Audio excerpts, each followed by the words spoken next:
What's up, everybody? Welcome to the podcast. I'm your host, Brandon, here.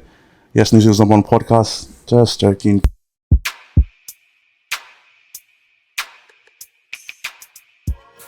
But joining us today, guys, we have a special guest with please get your red carpets and your warm welcomes ready for law graduate and model and superstar and talented Toni with us. How's it going, Toni? Good. Thank you for having me. Nice to be here. Wow, what an introduction. We know we had to bring the best in, so we got Toni. So appreciate it. Appreciate you joining us today. Just go ahead and feel free to introduce yourself. Just give us your name, age, where you're from, and then question. If you could pick anywhere around the world, where would you want to go and why? Oh, okay. So, hello, my name is Toni Penina. I am 26 years old, and where am I from? Yep. Where are you from? I am born and raised in West Auckland. The mighty West Side. Yep. But my dad is Samoan. He is from Whangaroa and Vai'e, and my mom is from Ngātiwai. Nice. Little bit of mix in there. Yes. And where would I go if I could go anywhere in the world? Yep. That is a good question. I would go to Australia. Australia. Yeah. I like it. Just across the borders, across the borders. Not far. Not too far. Not that far. But, a little bit better than, I guess, staying here the past couple months. So. Yeah, a little bit further than our lockdown. Awesome. So just talk to us about yourself. You do a lot of, actually, you just graduated, right? You're a law grad, correct? Yep. And then you also do, a lot of part-time modeling. Part-time model? Oh gosh, I'm gonna get roasted on this. Yeah, just tell us what's up with you right now and what are you getting up to? Yep. So you're right. I just graduated this year from Auckland Uni with a Bachelor of Arts and Bachelor of Law, and I am currently working in a legal role looking into historic abuse, which is interesting.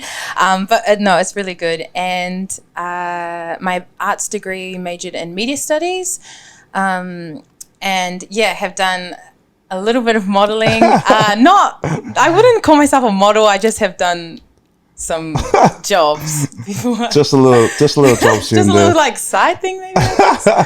Yeah. A lot of more modeling than any of us have done. So there we go. Awesome. So I guess guys, we're pretty privileged actually to have Toni with us today. It's not often you get the whole package with us here today. But I guess what we're going to start with, I guess, in terms of education, and your background in law, right? You being a graduate. Mm-hmm. I guess, why did you want to study law, and what inspired you to pursue that career? Why did I want to study law? That's interesting. It's not really anything too major. It was kind of because my uncle suggested it to me. So it wasn't anything I planned on doing. Mm-hmm. I finished high school and knew I wanted to go to university, wasn't quite sure what to study, and my uncle who studied law but wasn't a lawyer at the time, he suggested that I should give it a try. And I was just like, no way. I do not want to be a lawyer. That never appealed to me, never even crossed my mind. But he said to me, actually, you can do a lot more with a law degree than just be a lawyer, which had never really occurred to me before. And so I thought, okay, I'll give it a try. And so I did first year, and because second year is when you're considered in law school. That's when you start. And I said to myself, well, if I get into second year, I'll keep going because it's a good opportunity. And if I don't, all good. And then I was blessed to get into second year and keep going. And just went with it. And so it wasn't definitely didn't like grow up knowing from a young age that's what I wanted. And still, even now, like finishing, I'm still kind of not sure exactly what I want to do specifically, but yeah. So nothing like. Nothing really like triggered you while you wanted to. Yeah, I think if anything, I just wanted to like maximize the opportunities I was given, and I think that came from being told from a young age.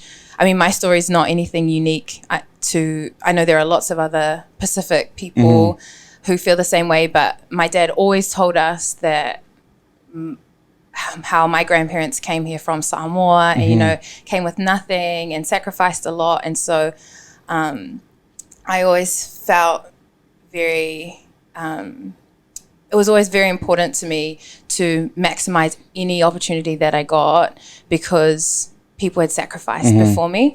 And so I think that's kind of also where my desire to do law came from, was I was given an opportunity. How can I maximize this? It? How can you show? I guess you could probably say like how you could show you're grateful for your. Yeah, right? I've always felt like I have to do something meaningful. I have to do something because I stand on the shoulder of giants, and people have done a lot for me to be here. So how can I do something more with that? I like that. I like what you said. I guess just going back to what you said about, you know, staying on the shoulders of giants, right? Just looking back, I think that's something that I guess us as a community, we tend to like take for granted, right? Knowing that some of our ancestors or parents or grandparents actually came here to New Zealand to, you know, to get that, to give their families a better opportunity. Right. And then, yeah, it's good to see that, like, you know, a lot of, you know, you, for example, a lot of us actually trying to do the best to, you know, maximize those opportunities. That's super cool. I guess going on along that, what are your thoughts on having, I guess, well, when you're pursuing law, right? What are your thoughts on like more Polynesians or that idea of more Pacific Islanders or Maori like pursuing law here in New Zealand in Aotearoa? Yeah, so I think it's great that more Māori and Pacific people are coming through law school and are entering the legal profession. You know, we are overrepresented in the criminal justice system, and so to have more people there to be advocates is awesome and very needed. And I know for me, I wouldn't have been able to get through law school if it wasn't for the people who like were my peers who helped me, but also those who came before, like the law students who are now doing incredible things. I mean, there are lots of Pacific judges now, and lots of people who have who are really making waves. And so I think it's great that we are still seeing that come through. I guess my one thing that I would say about that though is that there are lots of ways to strive for Pacific excellence than just like a law degree or like a medicine degree. I think there's a lot of prestige that comes with a law degree. People, you know, you tell people, or to be a lawyer, you tell people what you study and they're like, oh wow, like you're studying law, or like, oh, you're a lawyer. And you know, not to like discredit the profession or anything, it requires hard work and all of these things, but I think sometimes there's a lot of pressure put on people, or on our Pacific people, to be doctors and lawyers, and not enough focus put on other like various professions. And I always felt kind of uncomfortable when people would be like, oh, like she studies law. I mean, it's very nice of them to say that, but I think, you know, people don't say that about other avenues, and I think they're just as valuable and important, and you can be excellent and incredible just as much, you know. I like that. I think I know, like, I totally understand, because, you know, you know, when someone says, you know, I'm a lawyer, you know, doctor, you know, surgeon, whatever it may be, like, you know, our minds and can sometimes be like, wow, you know, you know, they make that money. So like it gets them, like, you know, in their mind, they're like, no, for sure. Do you feel like maybe because, you know, I guess all that hard work and then into that career, Obviously, entitles you to that type of paycheck or that salary. Do you think that's probably why Polynesians probably see that as like the profession, or like they look at that and give that prestige like view? Yeah, I mean, I can't speak on everybody, but I know for my grandparents, they saw university and like education as a way to better their lives, because I suppose when they came from Samoa, the people who were making the most money and doing the best financially all got educations, and so that was super important for them, for their kids and for their grandkids to get a good education. And so I think that is kind of where that comes from, but that's changing now. I mean, lawyers, the money is, well, I just started, and it's I can't complain.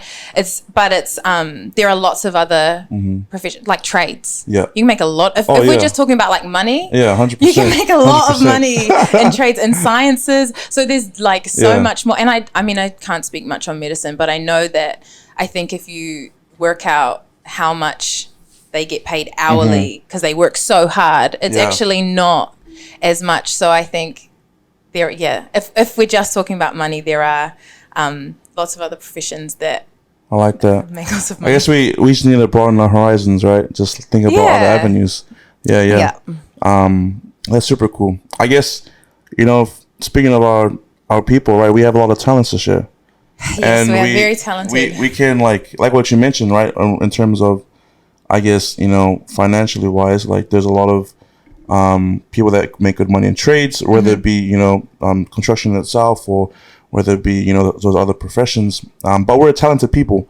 And speaking of talent, right, being a model yourself and and amazing talents that you have, like how important do you feel like it is for our community to express and pursue our own talents? Well, I think it's hugely important. I think that your talents are the things that you have to offer the world. They are the good things that you can do. And so I think it's in like everyone's best interest to pursue those, and it hopefully does the world some good too. So 100%. Yeah. Totally agree. I feel like I guess, sometimes it's hard for us to like, I guess, realize what talents we do have, especially in the world we live in today, where like, everything influences us no matter what it may be. Those outside voices or whatever demons people fight, like honestly, like it's hard for us to actually grasp into pursuing our own talents, especially in our own communities, right? It's easy for us to like go with the flow. Like especially us as here in New Zealand, Aotearoa, whatever it may be. I guess for you, why do you think it's hard for some people that are held back from pursuing their talents? Because like you, like I'm not saying it's easy for you, but like you're able to go out and express yourself who you are. You're able to recognize talents that you possess and then pursue those, or you're able to work hard and achieve those goals that you have set in mind.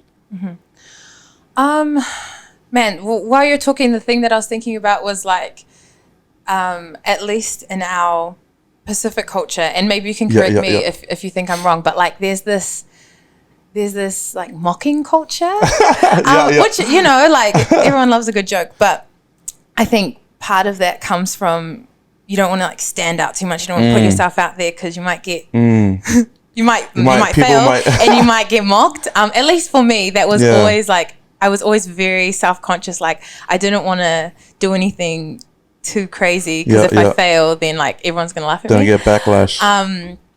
And so, but in terms of why we don't share our talents, is that what you're talking about? Yeah, I think it's because there's fear, right? I think, I know for me, I am a bit of a perfectionist, and so I often fear failure. Like I won't do something unless I'm sure that I can do it really well. And I just don't think that that's always the best mindset to have, because then you don't try things. And if you're scared of failure, then you won't do things. I also think it's harder to get out of your comfort zone. And so it's easier to just stay there and laugh at people who try. And I think we do have a little bit of a tall poppy syndrome in New Zealand. Like, no one wants to be that guy. It's not cool to be it's that guy. It's not cool to be that guy. Yeah, right. But I mean, all the people that I think are incredible, like, for example, like Paris Goebel, or they were all willing to like be that guy and to just try. Yeah. And I admire that there's like a fearlessness about that, and it's something that I wish I had a little bit more of, to be honest. Yeah. I guess, as you're talking, I guess a lot of things came to mind. I guess one specifically is just that's so true in our community. Like, we tend to focus on those little things, and we don't want to be that person. But I guess, like, if you think about it, at the end of the day, no matter how many people throw obstacles in your way, right? I bet you, like, there's a lot of that, or whoever ends up being that guy, there's a lot of failures towards that, right? And I guess at the end of the day, if you don't try, right, you're not going to succeed. And I think that's something that we need to realize, especially with our communities in New Zealand. It's okay to fail. Yeah, it's okay to fail. It's okay to fail. 100%. I feel like, especially with social media nowadays, like, people always post up their highlights and not often their failures. And so it makes you think no one else is failing, and it's just not. It's just crazy how, like, people don't really think. Well, they look at Instagram or whatever it may be. Like, when people do post, it's easy for them to think to themselves, "Man, that person's got it all right," or "That person's got it all together." Right? Like, they're going the way they need to be, but you're not really understanding, like, you don't know what they're going through. You don't really know.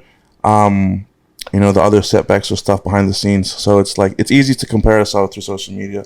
I feel like, especially in our community, 100%. I like it. That's good.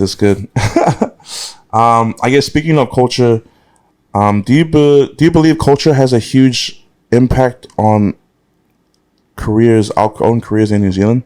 Like, do you feel like I know we touched a little about before, but do you feel like culture, or who we are as a family, or whatever it may be, do you feel like that plays an impact on the careers we choose within ourselves? Yeah, I think for sure. I think your culture teaches you your values. At least for me, my culture has instilled in me values. It's taught me how to hold myself in the world, how to interact with people. And so I think it definitely influences kind of the career choices that you make, and even once you've decided that, where you choose to take that. I don't think it's a coincidence that a lot of lawyers, often Pacific lawyers, move into the criminal space, the family law space, because in a lot of Pacific cultures, giving back and service is super important. And so, I think it definitely does impact a lot, not only on the choices you make, but how you hold yourself. And how you navigate certain situations. I can think of times when I've, like, work situations where I've been in, and because I've always been taught my whole life from a cultural perspective to respect your elders, that's really important.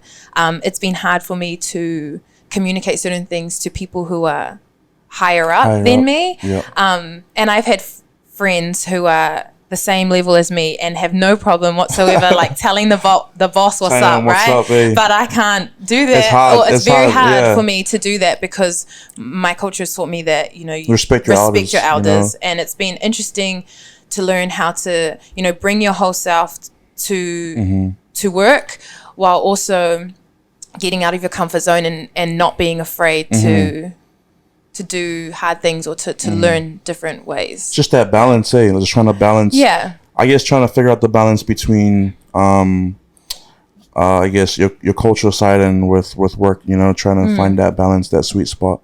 That's super cool. Yeah, I guess it's yeah. I like that. I can flash back and see a lot of memories of mine. Like, you know, just while I'm working, like I've always been that, you know, if they're older than me, I'm like, oh, what do you think? Or like, Yeah, right. what's your thoughts? 100%. Like, do you think we should do this? You know, like I'm always trying to, like, if there's someone older than me, I'm always trying to look at him like, oh, should we do that? You know, trying to get his approval before actually doing something, you know, in case, you know, so yeah. And because you don't want to like speak out in case the boss is like, oh my God, like, and just shuts you down, you know, and, but sometimes you have to. Yeah. And sometimes it's okay to, and you should, but it is hard, especially when work culture and your identity culture, like you were saying, don't align. I mean, if you're in a kind of clash. Yeah, if you're in a Pacific workspace, maybe that might be different. But yeah. Interesting. I like that a lot. Speaking about culture and communities or society, what do you believe is we're in a little bit deep here, so you know, take don't worry. I'm pretty sure you have a lot of good thoughts for us to share on this question. So, what do you believe is society's greatest strength and greatest flaw? You know what? I often am in conversations with people, and I find myself saying that God's best and worst creations are humans. And so I think that was at least the first thing that came to my mind. Yeah. I think people are society's greatest strength because we've been able to do some amazing things. Oh, yeah, of course. And make some, you know, incredible progress and just, I think humans. But I also think, you know, we do some dumb stuff sometimes. And so I think that is also, we're the best and worst. We're best and worst at our own best and worst.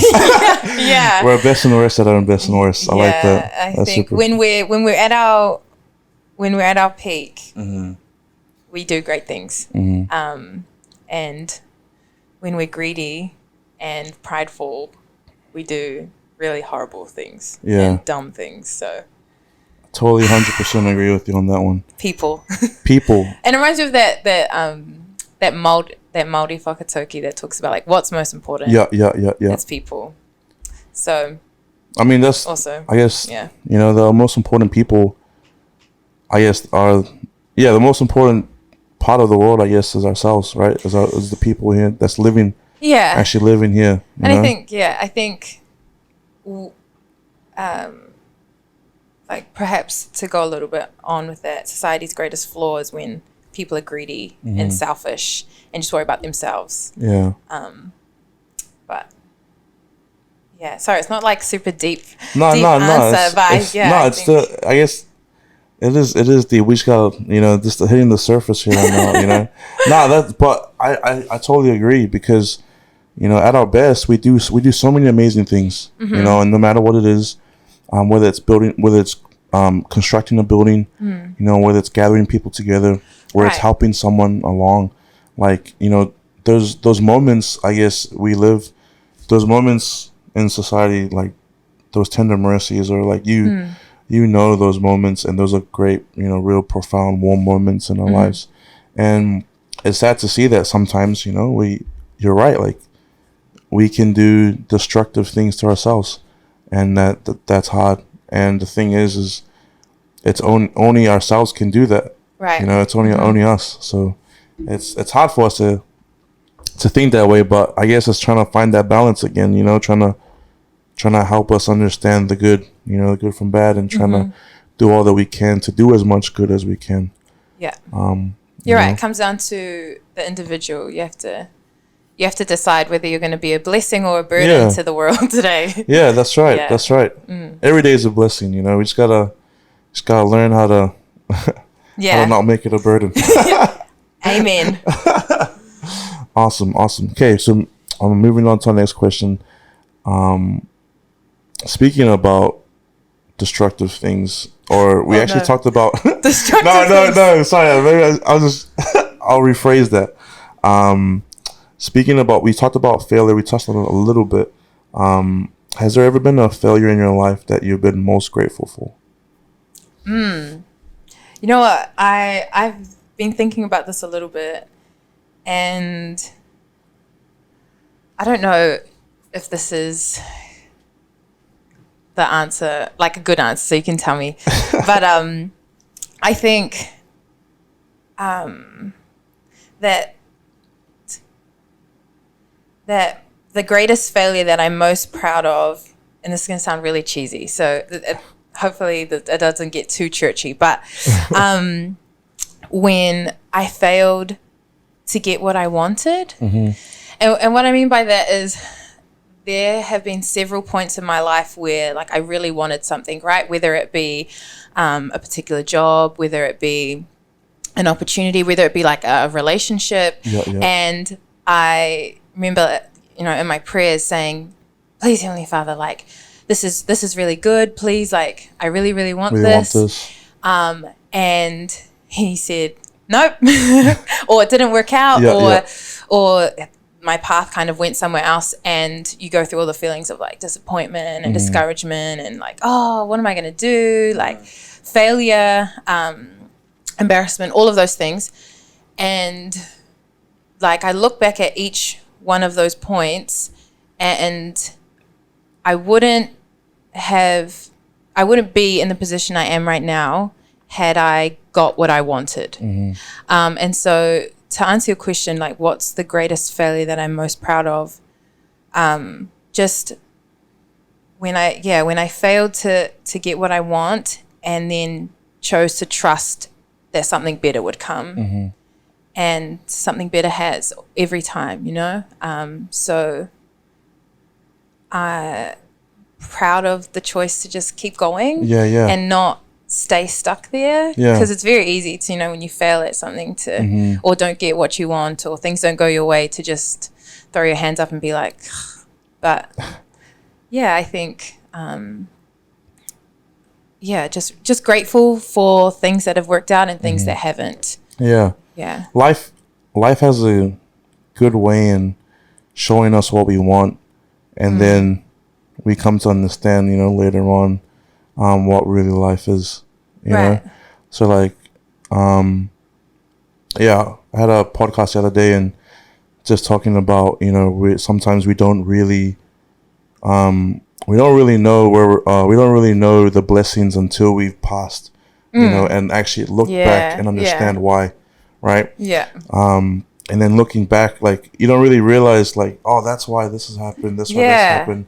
And then you see it all play out, and then you figure it out, and you're like, wow, like, no wonder why that never happened. And that completes, and now out where I'm at right now because of that situation. So totally. And I think you just gotta, at least from a spiritual point of view, you just have to keep trusting and keep trying. 100%. And then from just like a human point of view, if things don't go right, you can't stop. And so I mean, very grateful for how things have worked out. Awesome. Love it. Okay, moving on to our last question. So what does authentic mean to you? Authentic. Way to end it off, Authentic will always remind me of you and your podcast. I like it. But man, nothing like hugely profound. I just think of genuine. It's things that are genuine. When I think of someone who is authentic, they're real and they're honest. And I think you can tell when someone is genuine and when they're putting on a show, on a face. So just being genuine, and that's not always common, I think, too. We actually talked a little about earlier this week about vulnerability. Ooh. And vulnerability. Sorry, big words. Lawyer here, so. Oh God. Nah, but like the focusing on vulnerability is like they were just talking about earlier before that it's easy for us to find vulnerability, but it's hard for us to express it. So like, Ooh, I guess. that's deep. Oh, you know. Oh, okay. I paraphrase the quote, so you know, to sound myself. So but yeah, because if you think about it, like, I forgot the quote, but I'll probably put it up later on. But yeah, they just mentioned vulnerability, how it's easy for us to, you know, find vulnerability in others, Right. rather than, you know, expressing vulnerability with ourselves. Like when it comes to ourselves, we don't want to be vulnerable, but we want to find out other people's insecurities and vulnerability. You know what I mean? Yeah, you know, you can think about it. It's easy. You know, we're just yeah. like, oh wow, like, oh, tell me about this. What happened here? What is this? Yeah. All of this. You want to hear about wanna hear about everyone's everything. juicy Yeah, this every and this. juicy detail you can find out. But then Yeah. when someone asks about you and your life, you're like, oh, Yeah. it's all right. You know? Yeah. 100%. Yeah. And I think maybe it comes back to that thing we were talking about earlier about failure, you know, like, because being vulnerable means showing weakness, means being open and honest about your failures.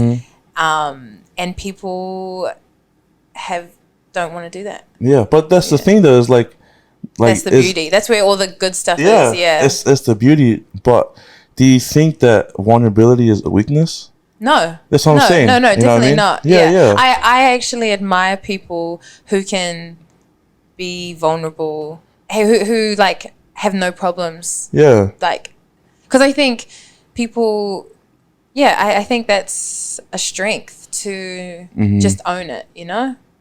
And I think vulnerability is being genuine because you're just being honest. You are 100% honest. When you're vulnerable, like everything, you're at your point where, you know, you express what it is.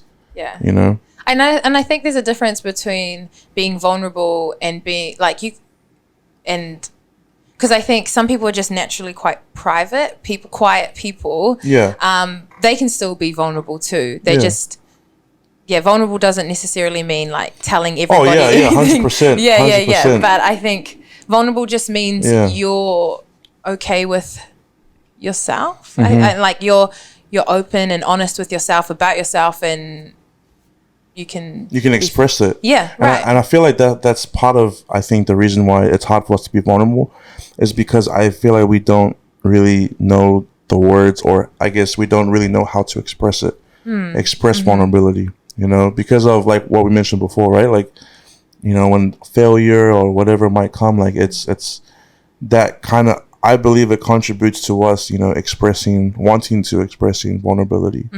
So I guess it's just down to, I mean, it's just focusing on like what we mentioned before, like, you don't need to tell everyone, but like, you know, obviously, you know, trusted people that you do know that uplift you and inspire you, like, you know, those are people that you do want to be, you know, vulnerable with, because if they do have good and positive vibes, nothing they're going to do is going to be negative. They're going to help you they actually want you to achieve those goals, or those whatever you may have, like talk about and express and share, exchange ideas. So 100%. Yes. Amen. Awesome. Great. We're actually, guys, Tony's great here having us think, talk about vulnerability, big words. Gosh. Weakness, failure. Oh gosh, sounds like a depressing podcast episode we just had. Sorry, guys. No worries. It was great. We're really grateful to have you, Toni, with us today. Thank you. Thanks for your words of wisdom and your experience, and also all your thoughts today. I'm pretty sure we can take a lot what's been said and apply it to ourselves, no matter where it may be. But guys, thanks for joining us today. Don't worry, we'll put Toni's info down in the description below, so you can go and check her out, see her part-time modeling stuff and all her other talents and everything. So don't worry. But yeah, thanks guys for joining us, and until next time, we'll see you later.